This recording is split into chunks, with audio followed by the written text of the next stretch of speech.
Right. Good morning and welcome to the 2021 CEO Breakfast. My name is Gabe Aguirre and I am the Vice President and General Manager of Hawkeye Sports Properties and the current board chair for the United Way of Johnson and Washington counties. While we are not able to be sharing breakfast as we originally planned, I'm still very excited to see you all virtually, and I can't wait to hear from this fantastic panel that we've assembled today. I hope you take something away from today's time and consider it well spent.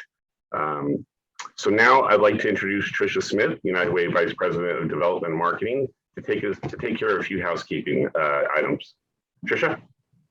Thank you so much, Gabe, and thank you all for joining this morning. To echo Gabe's welcome, we're really excited for this group this morning, and thank you all for your agility to join us virtually. We'll continue to look forward to the opportunity to see you all in person soon. Just a few housekeeping items.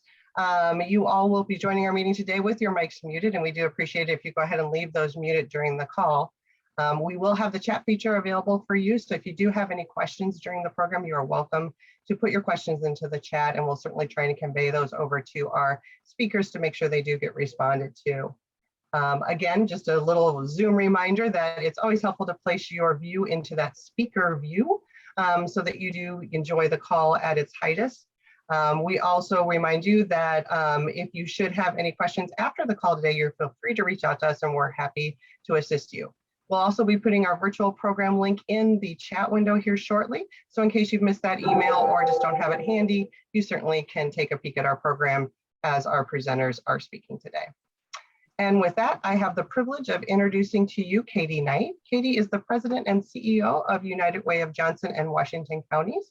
She will be going ahead and giving us a moment of reflection from 2020 and then kicking off our program. Katie? Thank you, Tricia. This morning, we are going to have an excellent forward-facing presentation, but I want to just take a step back, make sure that you all are aware of the work, the incredible work that individuals, organizations, and corporations helped us do during COVID-19. We actually had many volunteers making over 4,668 masks, which were all out to some of our partner agencies and others that needed masks. And I see some of our partners online. Thank you for joining today. Incredible work continued during COVID with all of our partner agencies serving their very much needed vulnerable populations. In addition, we used our COVID funds to serve 154 households, which included 207 adults and 226 children, to make sure that they had the needed supplies that they would need as they were trying to go through COVID in that rough time period. And in addition, many of you probably will recall the COVID emails, which were so vital to providing information to everyone, corporations, individuals. I know many of our CEOs went ahead and shared information with their staff. And then, unfortunately, on August 10th, we were hit by derecho.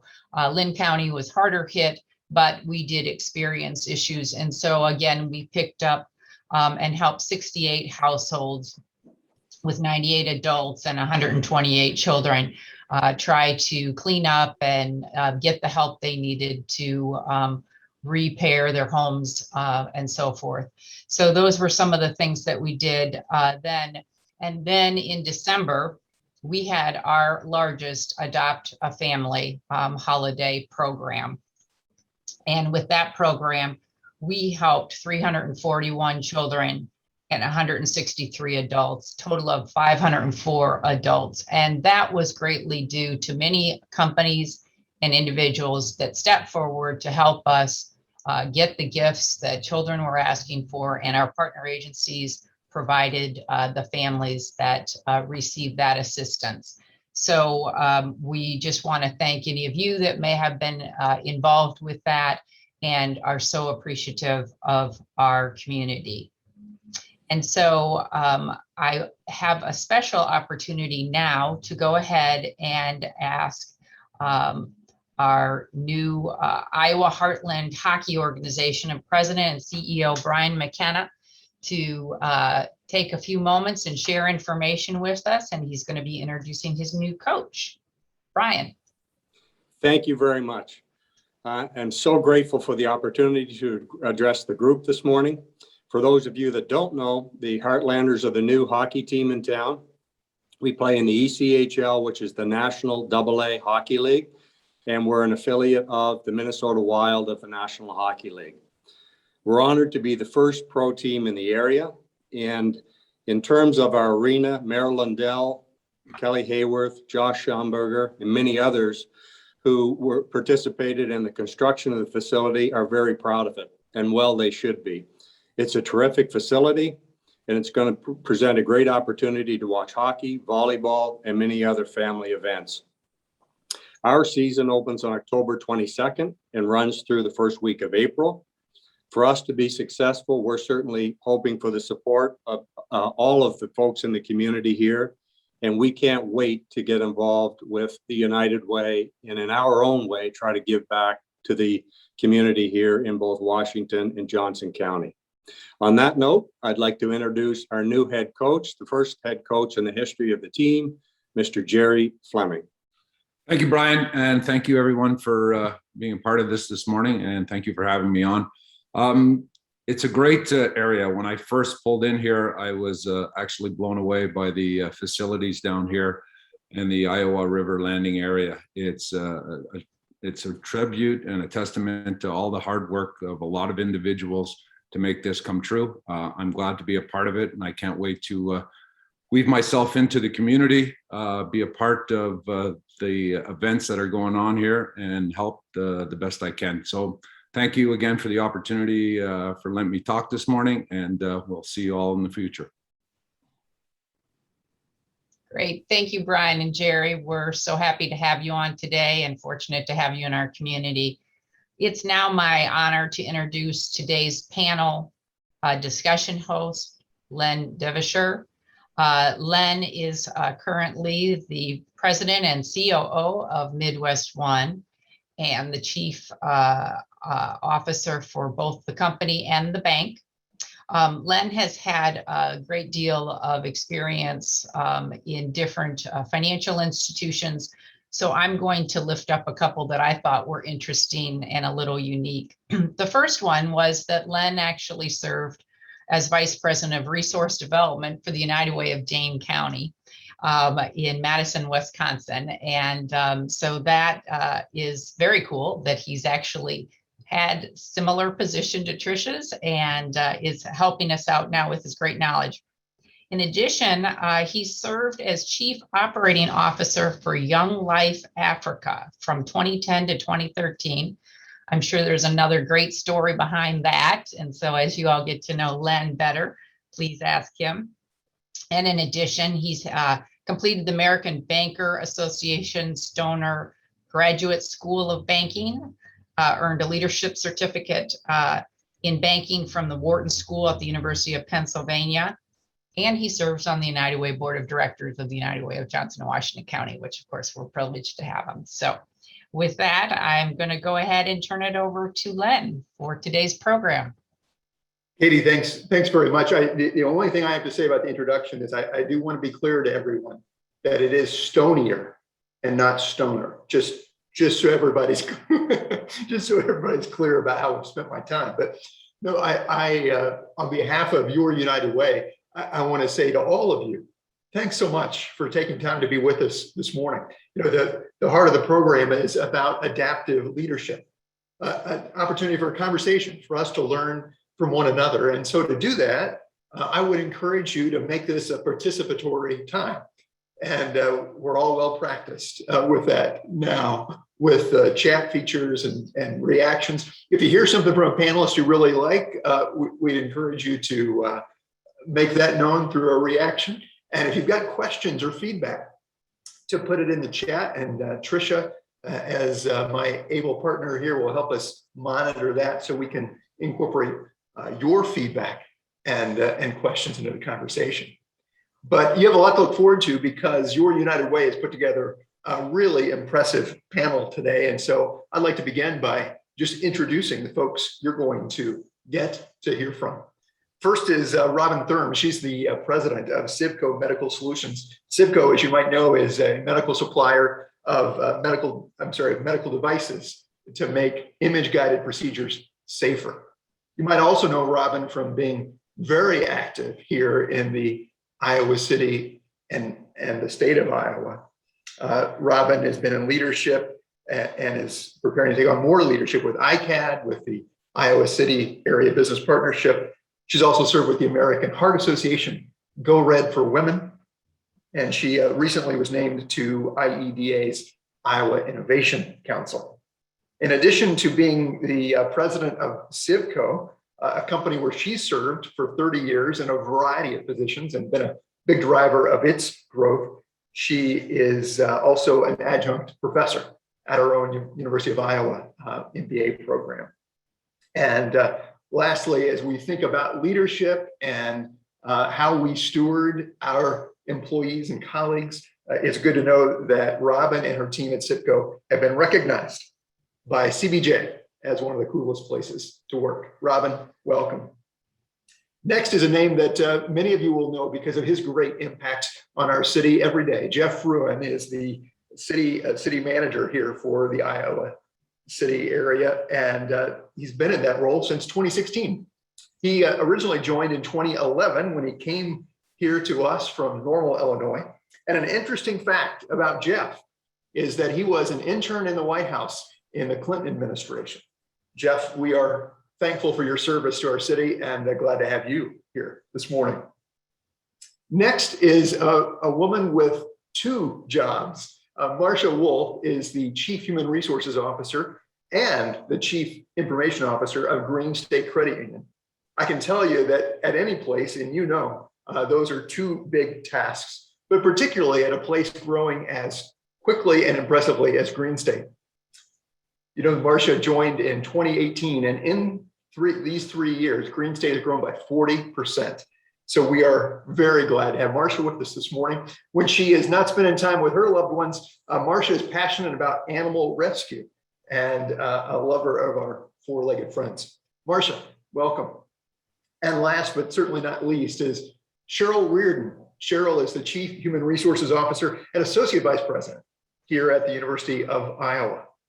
Cheryl has served a variety of roles across the campus, from student life to academic administration, research, and economic development.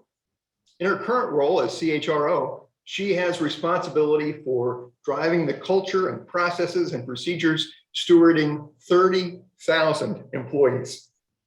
She's a native of Iowa City, and we are thankful to have her with us as well. Cheryl, welcome. And so with that, enough from me. Let's hear from this impressive panel. And as I said, please use reactions and the chat to enter your own reactions or questions. But let's get started with some questions. And the first one is about planning. And to my partners on the panel, we'll just allow you to speak up and take questions. And if you don't, I'll call on. How about that? So the first one's about planning. And the idea, of course, is that as many of us will relate, we historically as leaders tend to think a lot about long-term strategic planning. But one of the things that's happened for many since the pandemic is this shift of a series of short-term, focusing more on the short-term performance metrics and learning from what's going on in a shorter-term focused window to keep adapting to a very rapidly changing environment. So what I want to ask our panelists is what their experience has been, how they've seen their planning paradigm shift, perhaps from that long term. Have you shifted from the long term to the short term? And what have you learned in doing so?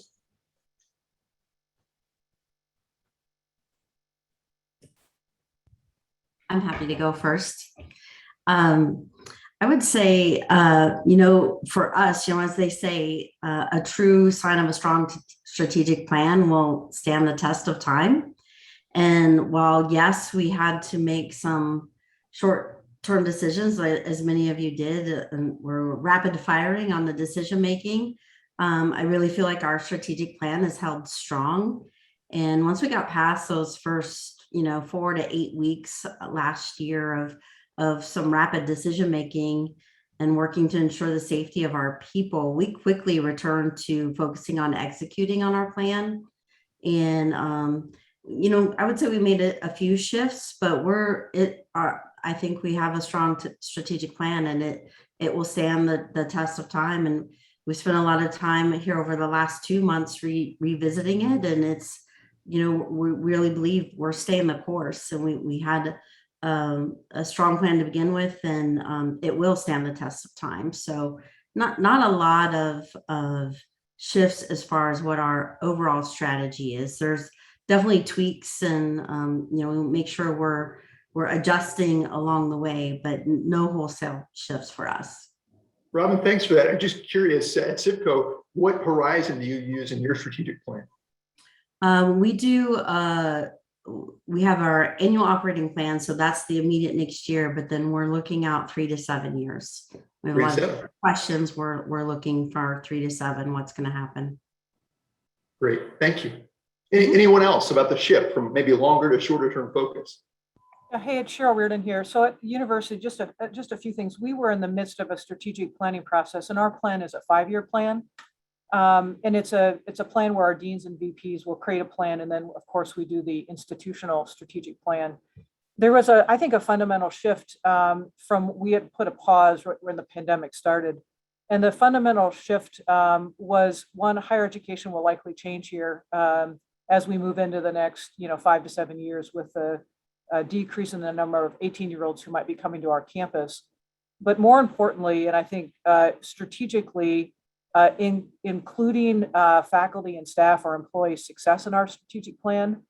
We have always had a student success pillar in our plan, but after the pandemic, we really were more intentional with that. And we're just in the process now of determining how we create objectives and goals on that. Some of that has to do with the community we live in. And, it's folks come to work and spend a part of their day, but the ecosystem that we have in the region is also really important for our employees to thrive, both in the workplace, but also at home, which is a major part of this work-life balance that folks are really seeking now. I can echo really from Robin. At Green State, we have a 10-3-1-year plan. So 10 years out, 3 year out, and 1 year out. And for us, we've really kind of held steady also. Our 1-year plan has come and quick and fast. We've hit targets ahead of schedule, which and I think in the banking world, everyone knows there was an influx of deposit dollars, which then in turn allowed us to hit some early targets. But we continue to hold steady, and we'll adjust if we need to, but does not look like we're going to need to do that. I could just add one thing. When the pandemic first hit, we were definitely in a short-term mode, and then we had a series of other events through 2020, are reckoning with racial justice issues, the derecho, and so we've been in kind of the short-term mode, it seems like, for quite some time. And I think the shift that we are trying to make, because we envision that the short-term crisis is going to continue in some way, shape, or form for the city. We're really trying to figure out how to run these short-term sprints in a way that allows us to basically sets us up for that long-term success. So how can we really frame these sprints and invest in the community in a way that not only addresses the immediate needs, but sets people up for future success as well? And that's been the paradigm shift that we've really looked at the city. It's, when this first hit last year, everybody felt this was going to be a couple of months of kind of hecticness, and we've realized that's just not the case. So it's how do you build on that in a way that helps you achieve your long-term goals? Thanks, Jeff. We hear from, it sounds like all of you, is kind of the North Star remains the same, but a lot of adapting, back to the title of our time together, along the way. Thinking about those short-term sprints that we're all adapting to an environment that is continuing to unfold for all of us. I'm curious if any of you would be willing to speak to what are the things you're doing to build the capacity of your teams for this change?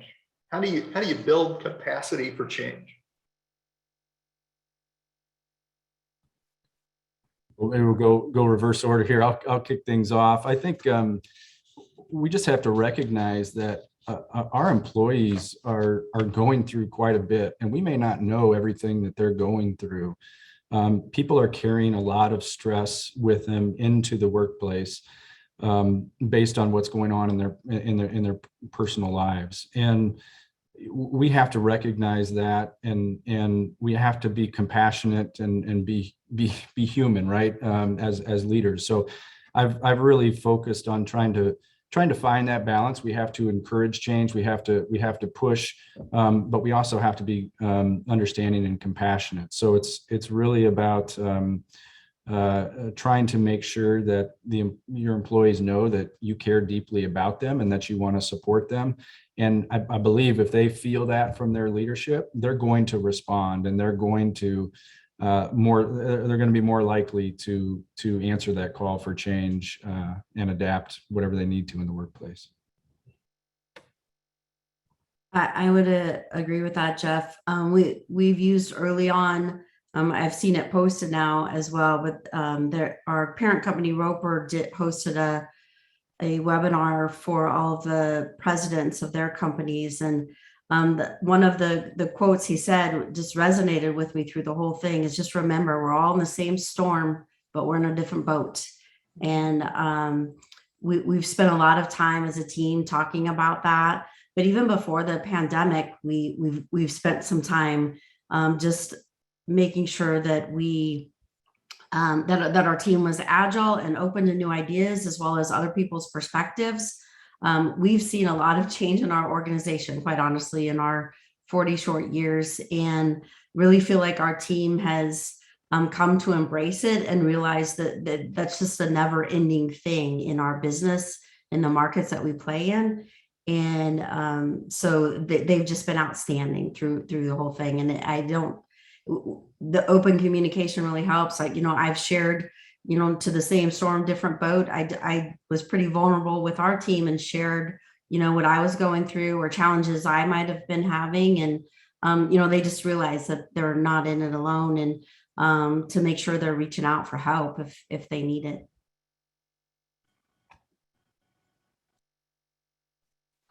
I mean, I think the other thing just to touch on is really being open in communication when change is happening. So, you talk about change is hard, and for some people they can go through it very easily, and others they need a lot of time. And so continuing to communicate, and that is important, along with your active listening, understanding how people are feeling, understanding where people are at, and everyone needs time and different ways to get there. And then I would say same thing, being compassionate and empathetic. I think we're all in this, and we're all figuring out how to change together. And if you can, share that compassion, I think it does go a long ways. Yeah, and the echo what everyone has said here. From a leadership perspective, I mean, there are some things that we can do to help our employees with change. And, there's a little HR speak, but, change management is a predictable process for people. We like routine. We like to know what we do when we get up in the morning and how that morning starts. So training our leaders to understand that change is predictable, and our job as leaders is really to support those employees. The final thing I'll say is that it's okay for people to not be okay with what the last, 16 to 18 months has held for everybody. And I love the analogy of the storm and the boats, because I do think, we need to make sure that our employees are supported and they have the support structures available. So I'd encourage you to make sure you know where to have your employees turn to if they really need to talk to somebody outside of the workplace. So again, that they are able to be really productive as they work through their own challenges that have presented here in the last 18 months. Thanks, Cheryl.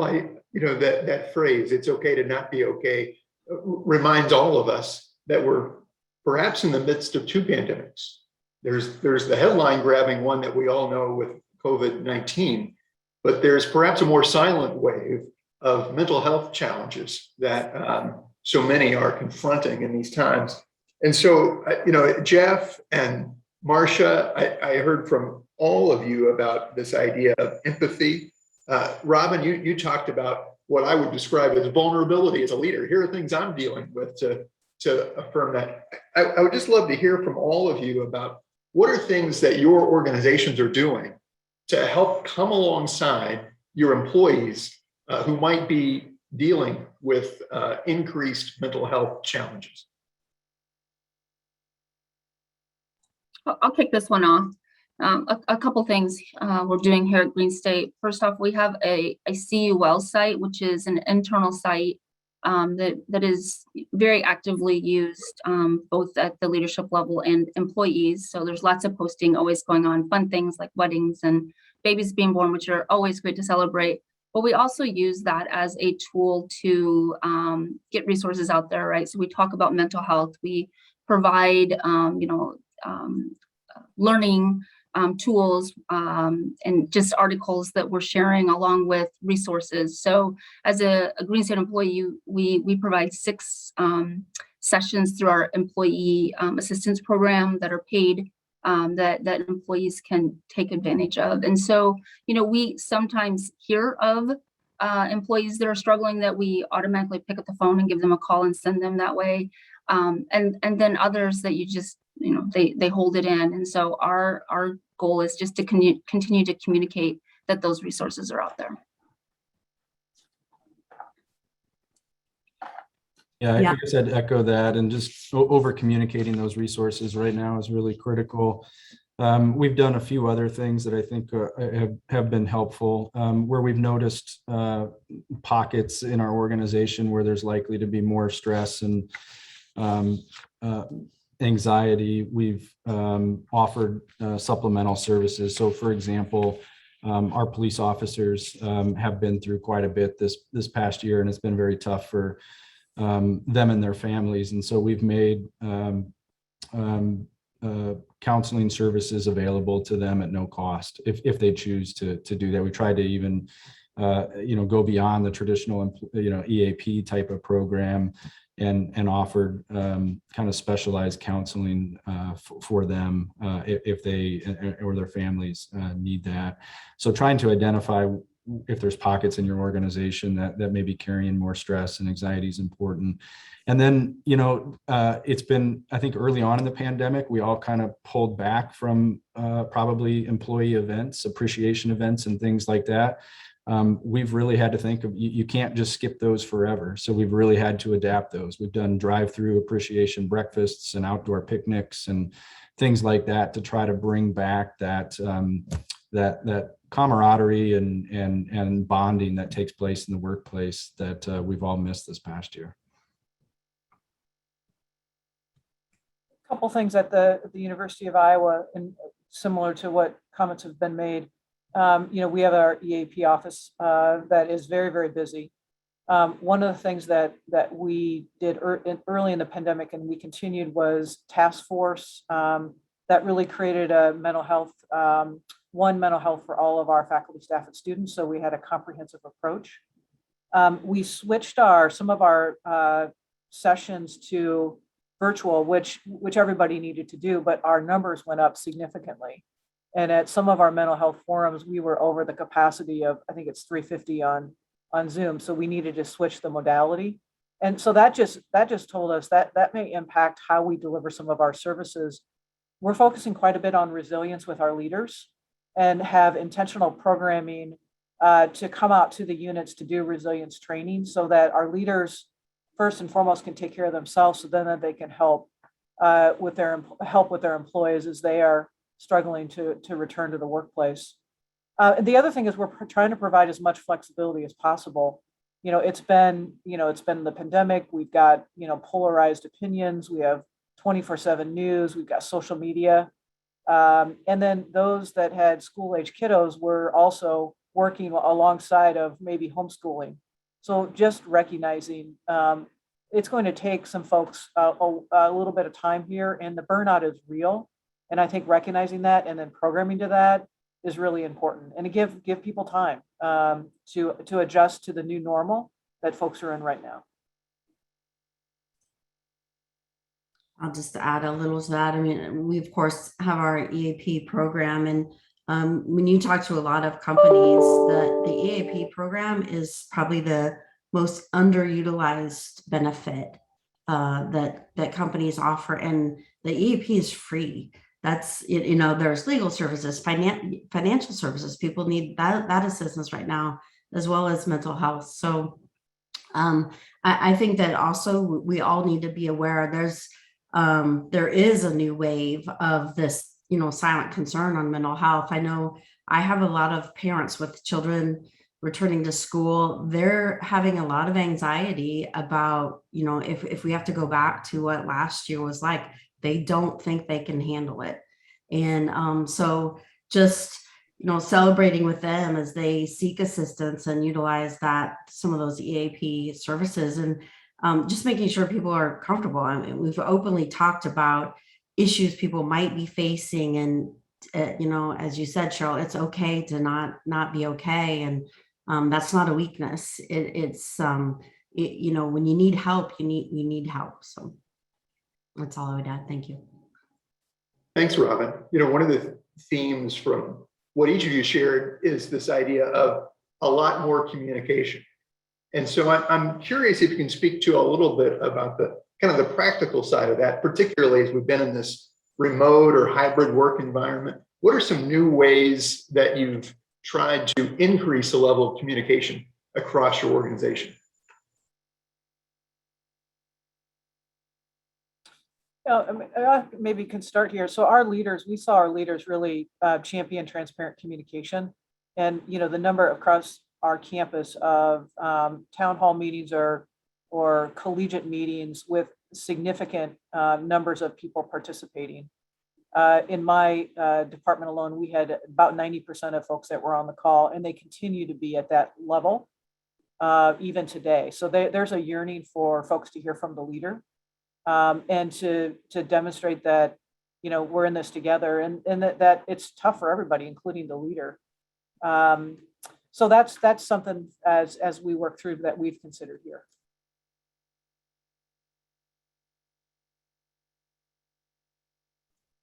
So we're about 50% either are in a hybrid or work from home capacity. And so we've really transitioned to being, you know, on-site communication to either via Zoom, Microsoft Teams, a lot of email, and then we've introduced podcasts, which has, for the most part, all come out of the CEO, Jeff Disterhoff. And I would say to you, that has probably been the most positive. The organization loves them, and they're on all different topics. Obviously, you have, you know, the COVID and all that we're going through with that, along with just diversity, equity, inclusion, which is a very hot topic that has really come up in the last year that all organizations are working through. And then, you know, obviously goals, where we're at. And so podcasts have really hit home with us on the ability to reach and touch all of our employees. I think we've, you know, just tried to find some fun new ways to communicate. Of course, there's a time and place for kind of the serious communication that has to come from leadership positions, but I also think there's a time and place to try to have some fun in the workplace and allow your employees to see you communicate in different ways. So, you know, we dressed up for Halloween last year and passed out candy as people came into work. We've used Cameo, if you're familiar with that app, and had celebrities kind of do video addresses to employees. Just getting out and working alongside employees. I'm probably the worst leaf vacuumer in Iowa City history, but I had a lot of fun doing it, and we really, you know, you get to speak to employees on a really personal level, doing something that they're comfortable with, and that just opens the door for richer communication. And so I'd encourage everybody to think of those opportunities as well. We've always done a monthly huddles. Maybe what we were communicating in those changed through the pandemic. I also do monthly, they call them round robins now, but I just have lunch with a group of employees, and they could ask me anything. And if they don't have questions, then I start asking them. So the questions have changed over time during this, but we kept doing those types of things virtually. But I also communicated with the team pretty regularly on here's what I know, but these are also the things I don't know and the decisions that we were wrestling with. Here's why I'm making decisions. Here's why I don't know, or what I'm trying to base my answer on. So just really being transparent with the team of what that is. Because at the end of the day, everybody was just like, well, what does this mean for me? What does this mean for me? And we really wrestled with our return to office plan for months. I just kept saying, okay, I'll tell you next month. I'll tell you next month. And finally I said, I don't know what I'm going to tell you.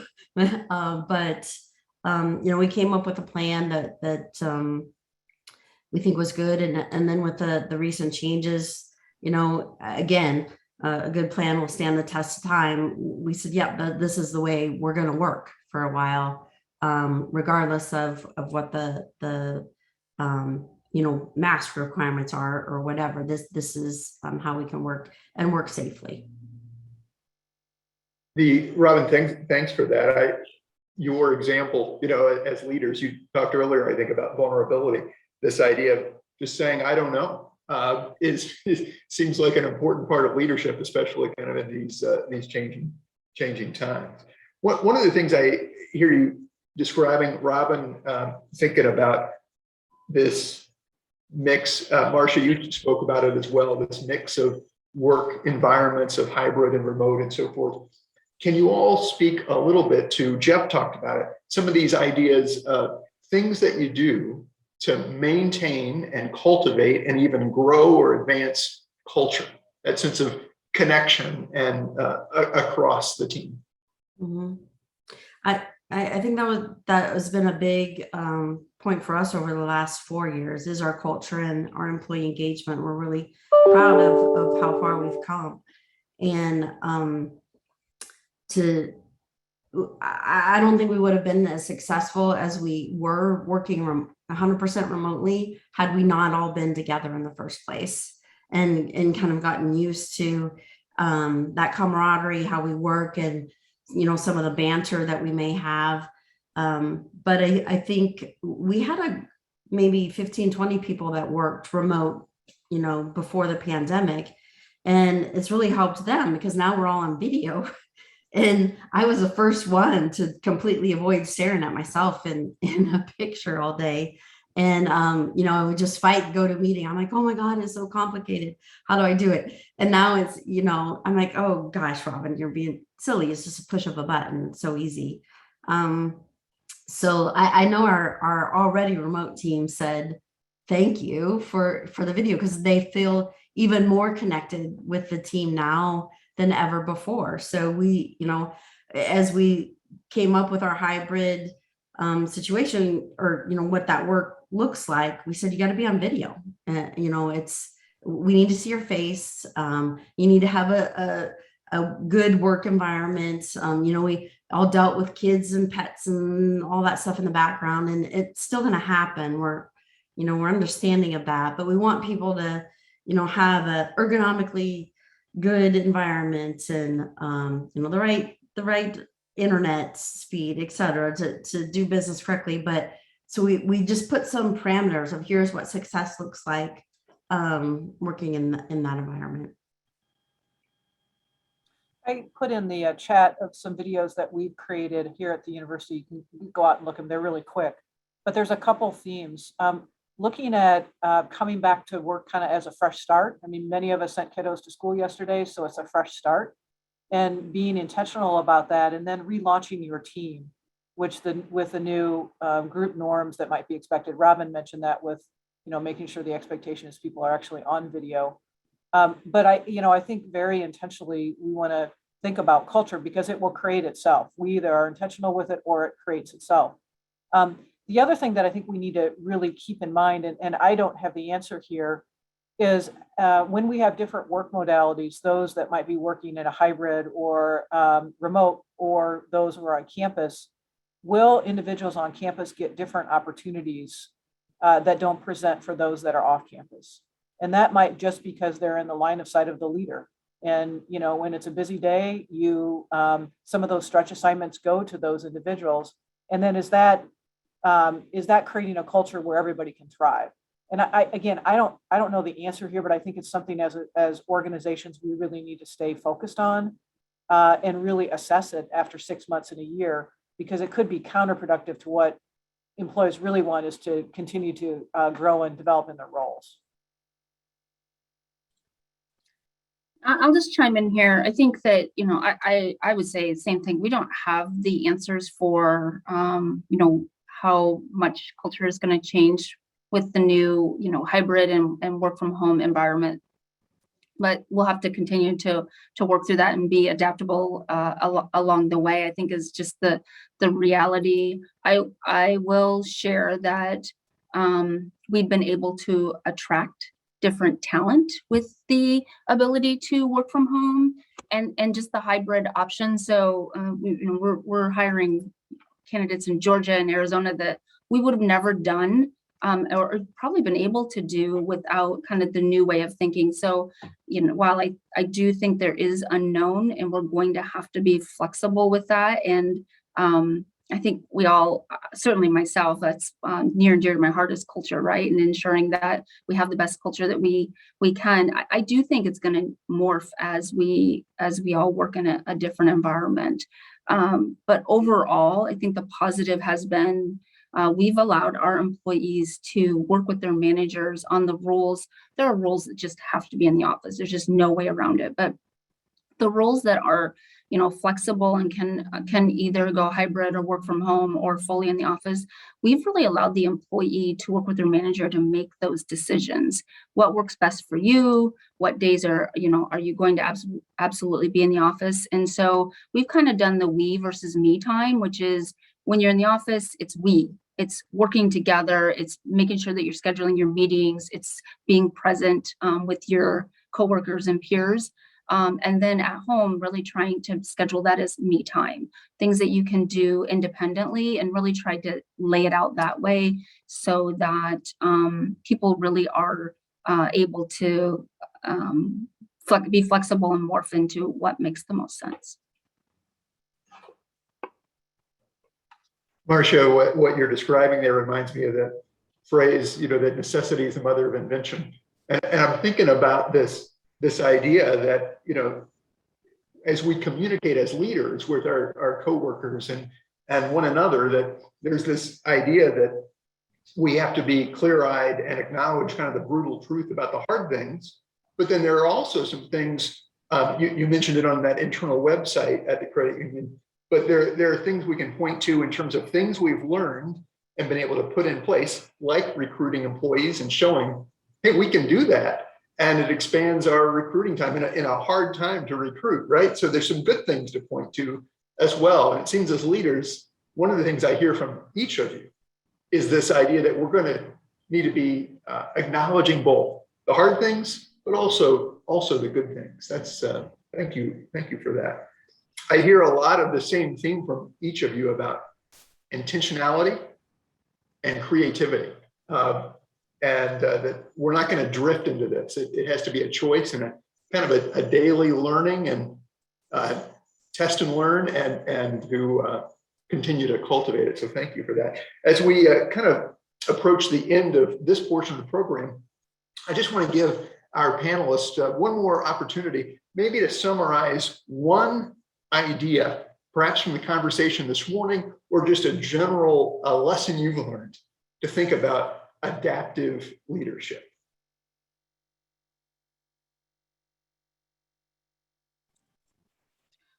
I'm just going to use the word open, right? So adaptive leadership is really just having a very open mind and being willing to test things out and being willing to admit when things that you did try didn't work. And so for me, adaptive leadership is, and I think certainly any leader that's sitting on this call today has definitely been tested in the last 12 months on where you are, how you're doing things, mistakes are made, and really just being open to that. And so for me, that's probably the most important thing.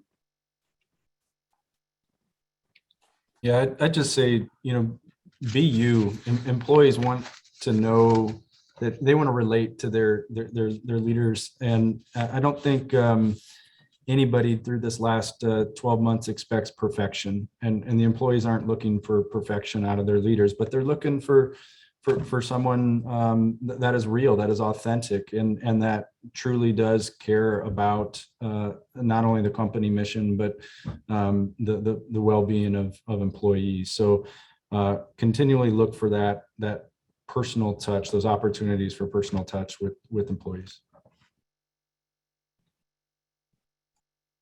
I'll just add, my people get mad at me when I say this, but my mantra has been, if it is to be, it's up to me. I'm not afraid to make a decision, but I'm also not afraid to admit when I'm wrong. And I had one of our leaders in our organization tell me, I think the one thing that I really brought to the pandemic was just humanized my decisions that I was making, the position that I was in and what I was going through, and really helped people feel comfortable with what we were going through, and be willing to speak up and ask questions themselves versus, I think Mark just said, cultures, we are either intentional or it creates itself. You don't want people creating their own idea of what you're trying to communicate or say. So but that's been my takeaway. And maybe wrap it up here with, we have to take care of ourselves as leaders and be really resilient as leaders before we can get back to our teams. And so first and foremost, it's about me, and then it's about the we. And that quote was by Marshall a little earlier, and it's a great one. So leave you with that. And it's a great word, believe is what Cheryl, thank you. And DJ, Jeff, Marcia, Robin, Cheryl, thank you very much for this conversation today. And again, to all of you on the call, thanks for spending this time. Before we part ways, we want to share a message with you about other ways that you can continue to be part of joining all the others on this call to make Johnson and Washington counties the very best they can be. One of the reasons that I'm really thankful and choose to be involved with United Way is my view is that United Way is how the community comes together to solve our toughest challenges. And we're very fortunate. We've got two leaders of our campaign this year. That's an important part of how we come together. And I want you to hear from them now. Janet Linus is in her fourth term as Johnson County Attorney. She's been here in Iowa City since her freshman year at the University of Iowa. An interesting fact about Janet is that she lived in 6 states by the time she was 6 years old. Janet, we're glad you have chosen and remain in Iowa. In addition to her service to Johnson County, she's involved with the Iowa City Foreign Relations Council and the Pilot Club of Iowa City. And Janet's co-chair of our campaign this year is Dan Clay. Daniel Clay is a professor and dean of the University of Iowa College of Education. This is his second round here at the University of Iowa. He was here in the counseling psychology program from 97 to 2006, went south to the University of Missouri, and then we were fortunate enough to bring him back. Janet and Dan, thank you for your leadership and service to our community. And with that, I'll turn it over to you. Thank you very much. And Len, thank you for being our moderator today. You did a great job and we really appreciate that. So thank you all for being here today. It's good to see everybody, and it was very, very good information and questioning and answering from all of our people. So thank you, Robin and Jeff and Marcia and Cheryl. We really appreciate all your words. I think that the term that I think, was it Cheryl who said, we're all in the same storm, just in different boats, really describes what we're going through right now and what United Way is facing. And so we're really happy to be able to be part of this opportunity to work with the community to try to help us all in our separate boats to get through the storm that we're going through. During the last year, I think everybody has seen the need for United Way, and your help with making sure that United Way can provide for people in the community is really going to be essential this year. I also have to say a big thank you to our Iowa Heartlanders. I'm very excited to have hockey here. My brother-in-law is from Canada, so huge hockey fan, and has got my sister totally into it. And maybe they will come visit me from Jersey City and leave the Devils for a little bit to come out and hear the Iowa Heartlanders, and we're pretty excited about having that. So thank you for being here today. We're really excited to have this campaign, and I do thank you all for switching to the virtual format today. I think it was not everybody got the message right away, but I think most of us got on here, so thank you for that. We are really looking forward to a good campaign, and at the last meeting I was with Dan, I think he has suggested that I go into break dancing, and I haven't come up with a good suggestion for what Dan should do, but I am going to turn it over to him though to also say a few words. But thank you all for being here this morning. It's good to see you all, and I'm looking forward to our campaign for United Way this year. Thanks, Janet. I'll just echo my excitement about our new hockey team. I grew up in northern Minnesota, which is clearly hockey country, and I'm super excited that we'll have a chance to see local hockey here. So thank you for joining us and sharing the excitement about our new hockey team. I really appreciate all of the CEOs. I know what a busy time of year this is, and how difficult things have been these last few years and continue to be as we manage this recent Delta surge with COVID virus, and the insights you provided today were very useful. And I always learn something when I hear seasoned leaders like you talk about how you work through some of the challenges personally and as a leader for your organization. So thank you so much for joining us. As Janet said, we're excited about this year's campaign. We're not sure what the next few months holds for us in terms of in-person versus virtual events. Your flexibility today is much appreciated. I think one thing for certain is that Anna and Ryan last year did a great job with really unpredictable circumstances in the campaign of keeping the momentum going. And Janet and I will work really hard to keep doing that again this year, regardless of what happens here these next few months. It's really important for us, though, that as leaders in your organizations, that your public commitment and contributions to United Way are a really important model for your organization. So we just strongly encourage you to stay connected with us and stay active in United Way these next few months, and to help us in your organizations lead a successful campaign this year. So thank you for that. Well, thank you so much, Dan and Janice, Len, our entire panel, Cheryl, Robin, Marcia, and Jeff, our special guests with the Iowa Heartlanders, and of course, Katie Knight, our president and CEO. We do extend that invitation out to each and every one of you to be that model, both in your company and in our community, to support our neighbors as we go through this adventure. And we call it an adventure because, as you mentioned earlier, there have been some positives that we have taken away from this, and there are certainly some things that we can find to grow on. But many of our neighbors have found themselves in situations where they're having to turn to our community for resources, and it's the first time they've had to do that. And we're very fortunate to have been there for those neighbors, and we are committed to continuing to be there for them as we go through this journey. We do hope you have a wonderful rest of your day. We do hope you can take away something from this morning to inspire you, to inspire your teams. And again, I love the quote, it's me and it's we. So please take care of each of yourselves as a leader in your community, as well as a leader in your company. We know we tend to just go as leaders to make sure everybody else is okay. But we really value the fact that you as leaders need to take care of yourself and want to make sure you do that. But again, as Dan and Jan said, we're on to the next campaign. We're excited, and we're excited to partner with each and every one of you to make that successful. So thank you all for joining us. Have a great rest of your day.